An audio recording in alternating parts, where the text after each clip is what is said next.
Hello, my friends. We are having a wintry day, evening. Oh, it's been a wintry day, but it's definitely a wintry evening. So, it's pretty chilly out, making quite a glare behind me, but that's just what we're going to have tonight. We are at Genesis chapter 13. And Abram went up from Mizraim into the south, he and his wife, and all that he had, and Lot with him.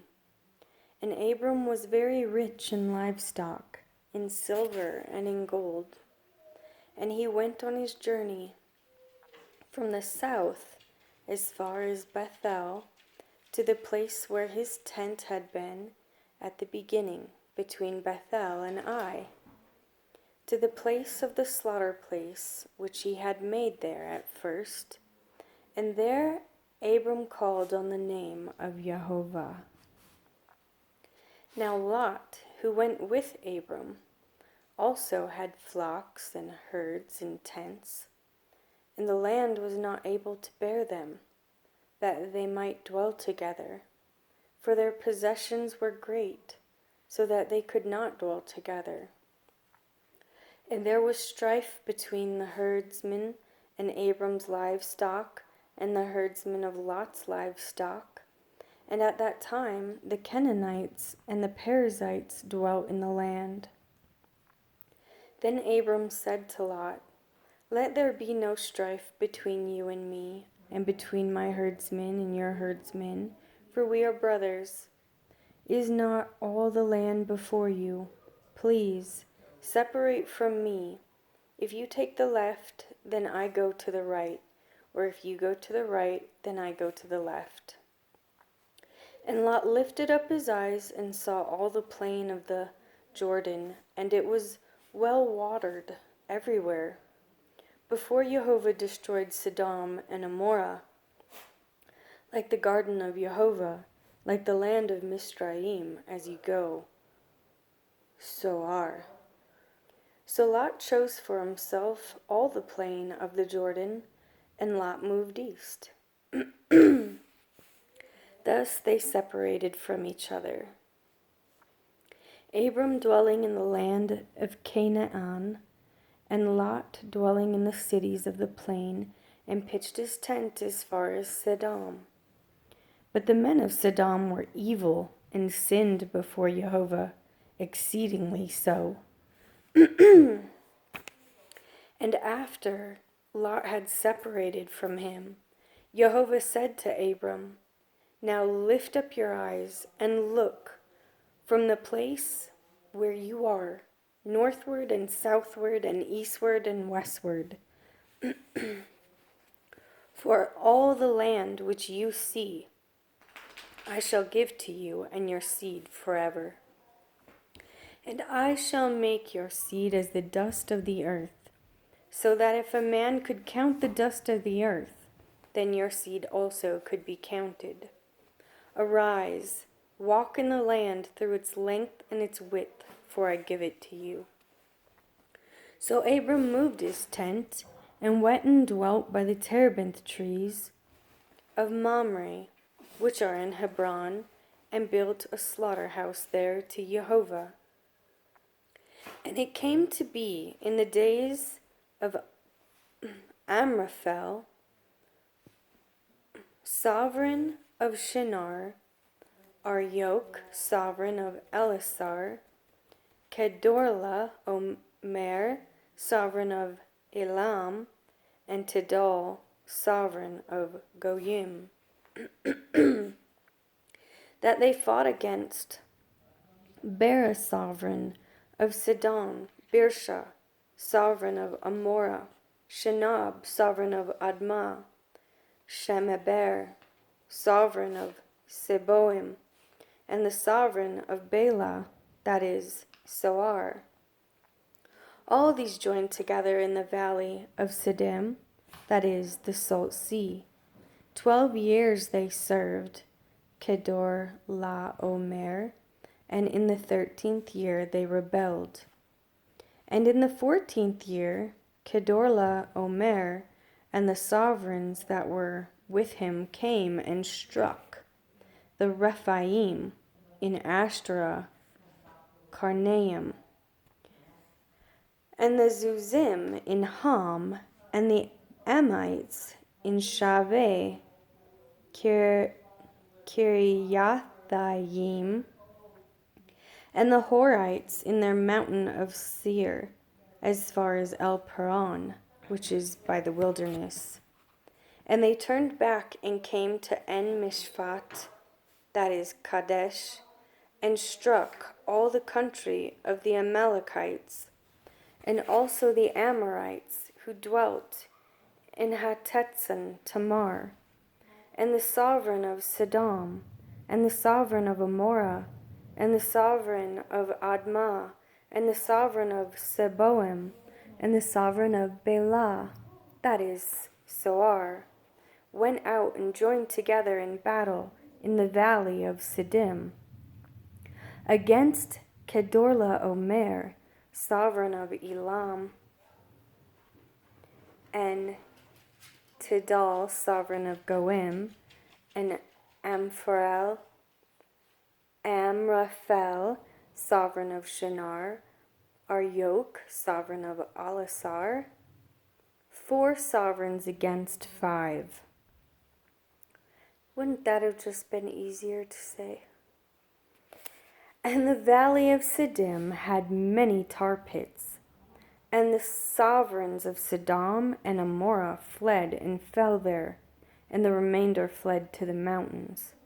And they took all the goods of Sodom and Amorah and all their food, and went away. And they took Lot, Abram's brother's son, who dwelt in Sodom, and his goods, and left.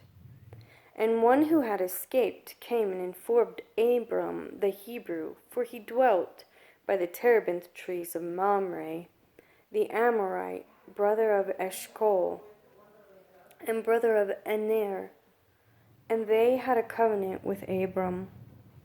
And when Abram heard that his brother was taken captive, he armed his 318 trained servants who were born in his house, and went in pursuit as far as Dan. And he and his servants divided against them by night, and struck them, and pursued them as far as Hobah, which is on the left of Damascus. Damasek. So he brought back all the goods, and also brought back his brother Lot and his goods, as well as the women and the people. And after his return from the striking of Kedorla-omer and the sovereigns who were with him, the sovereign of Sodom came out to meet him at the valley of Shavah, that is, the sovereign valley, and Melchizedek,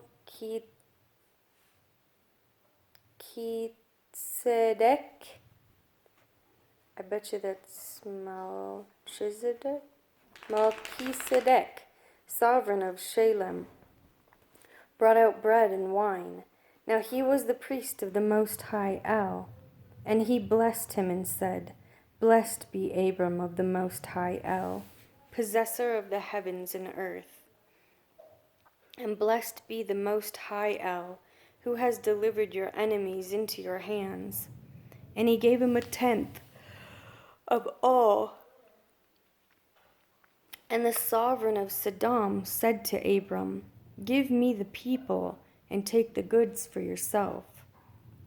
But Abram said to the sovereign of Sodom, I have lifted my hand to Jehovah, the Most High El, the possessor of the heavens and earth, not to take a thread or a sandal strap or whatever is yours, lest you should say, I have made Abram rich.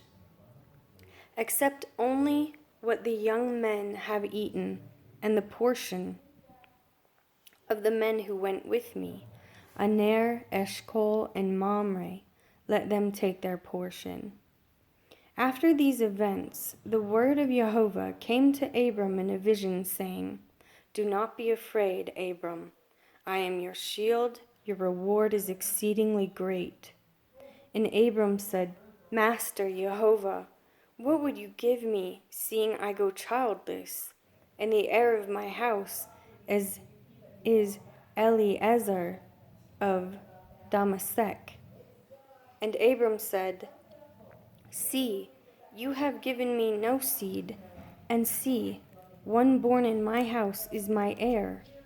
And see, the word of Jehovah came to me, saying, This one is not your heir, but he who comes from your own body is your heir. And he brought him outside and said, Look now toward the heavens, and count the stars if you are able to count them. And he said to him, So are your seed. And he believed in Jehovah. He reckoned it to him for righteousness. And he said to him, I am Jehovah, who brought you out of Kasdim, to give you this land to inherit it. And he said, Master Jehovah, whereby do I know that I possess it? And he said to him, Bring me a 3-year-old heifer, and a 3-year-old female goat, and a 3-year-old ram, and a turtle dove, and a young pigeon. And he took all these to him, and cut them in the middle, and placed each half opposite the other. But he did not cut the birds. And the birds of prey came down on the carcasses of Abram, and Abram drove them away. And it came to be when the sun was going down, and a deep sleep fell upon Abram, that see, a frightening great darkness fell upon him. And he said to Abram, Know for certain that your seed are to be sojourners in a land that is not theirs, and shall serve them, and they shall afflict them 400 years. But the nation whom they serve, I am going to judge, and afterward let them come out with great possessions. Now as for you, you are to go to your fathers in peace. You are to be buried at a good old age. Then in the 4th generation they shall return here, for the crookedness of the Amorites is not yet complete. And it came to be, when the sun went down and it was dark, that see, a smoking oven and a burning torch passing between these pieces. On the same day Jehovah made a covenant with Abram, saying, I have given this land to your seed, from the river of Mizraim to the great river, the river Euphrates, with the Canaanite, and the Kenizzite, and the Cadmonite, and the Hittite, and the Perizzite, and the Rephaim, and the Amorite, and the Canaanite, and the Girgashite, and the Jebusite. And Sarah, Abram's wife, had borne him no children. And she had a Mitzrian female servant whose name was Hagar. And Sarah said to Abram, See, Jehovah has kept me from bearing children. Please, go into my female servant. It might be that I am built up by her. And Abram listened to the voice of Sarah. And Sarah, Abram's wife, took Hagar, her female servant, the Mitzrian, and gave her to her husband Abram to be his wife. And Abram had dwelt 10 years in the land of Canaan. And he went into Hagar, and she conceived, and when she saw that she had conceived, her mistress was despised in her eyes. And Sarah said to Abram, My wrong be upon you. I gave my female servant into your bosom, and when she saw that she conceived, I was despised in her eyes. Let Jehovah judge between you and me. And Abram said to Sarah, See, your female servant is in your hand. Do to her what is good in your eyes. And Sarah treated her harshly, and she fled from her presence. And the messenger of Jehovah found her by a spring of water in the wilderness, by the spring on the way to Shur. And he said, Hagar, Sarah's female servant, where have you come from, and where are you going? And she said, I am fleeing from the presence of Sarah, my mistress. And the messenger of Jehovah said to her, Return to your mistress, and humble yourself under her hand. And the messenger of Jehovah said to her, I am going to increase your seed greatly, too numerous to be counted. And the messenger of Jehovah said to her, See, you are conceiving and bearing a son, and shall call his name Yishmael, because Jehovah has heard your affliction. And he said, And he is to be a wild man, his hand against everyone, and everyone's hand against him, and dwell over against all his brothers. And she called the name of Jehovah, who spoke to her, You are the El who sees. For she said, Even here I have seen, after him who sees me. That is why the well was called Be'er Lahai Roi. See, it is between Kadesh and Bered.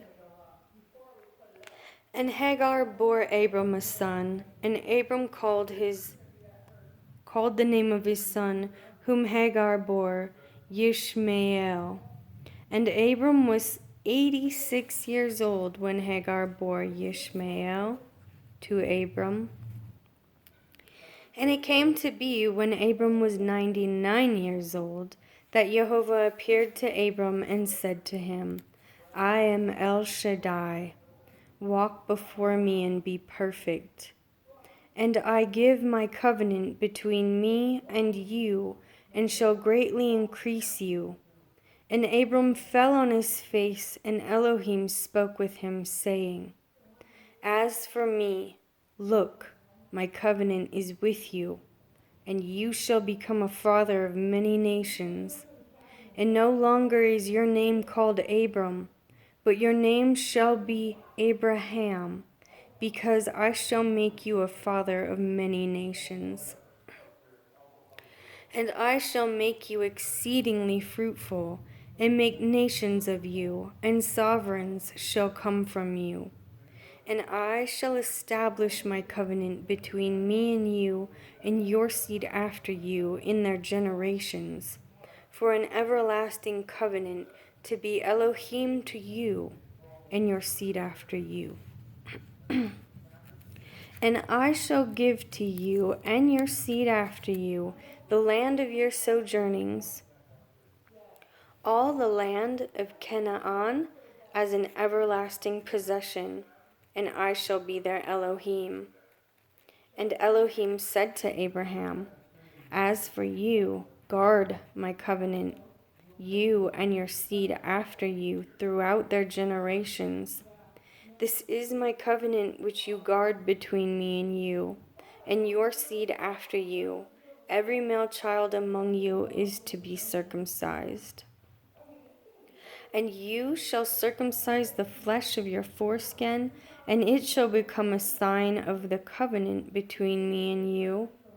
And a son of 8 days is circumcised by you. Every male child in your generations, he who is born in your house or brought with silver from any foreigner who is not of your seed, he who is born in your house, and he who is bought with your silver, has to be circumcised. So shall my covenant be in your flesh for an everlasting covenant. And an uncircumcised male child who is not circumcised in the flesh of his foreskin, his life shall be cut off from his people. He has broken my covenant. And Elohim said to Abraham, As for Sarah your wife, do not call her name Sarai, for Sarah is her name. And I shall bless her, and also give you a son by her. And I shall bless her, and she shall become nations. Sovereigns of peoples are to be from her. And Abraham fell on his face and laughed, and said in his heart, Is a child born to a man who is 100 years old? Or is Sarah, who is 90 years old, to bear a child? And Abraham said to Elohim, Oh, let Ishmael live before you. And Elohim said, No, Sarah your wife is truly bearing a son to you, and you shall call his name Yitzhak. And I shall establish my covenant with him for an everlasting covenant, and with his seed after him. And as for Ishmael, I have heard you. See, I shall bless him, and shall make him fruitful, and greatly increase him. He is to bring forth 12 princes, and I shall make him a great nation. But my covenant I establish with Yitzhak, whom Sarah is to bear to you at this appointed time next year. And when he had ended speaking with him, Elohim went up from Abraham. And Abraham took Ishmael, his son, and all those born in his house, and all those bought with his silver, every male among the men of Abraham's house, and circumcised the flesh of their foreskins that same day, as Elohim told him. And Abraham was 99 years old when he was circumcised in the flesh of his foreskin. And Ishmael his son was 13 years old when he was circumcised in the flesh of his foreskin. Abraham and his son Ishmael were circumcised the same day. And all the men of his house, born in the house or bought with silver from a foreigner, were circumcised with him. We'll call that an evening. Thanks, guys, for joining me. See you in the morning.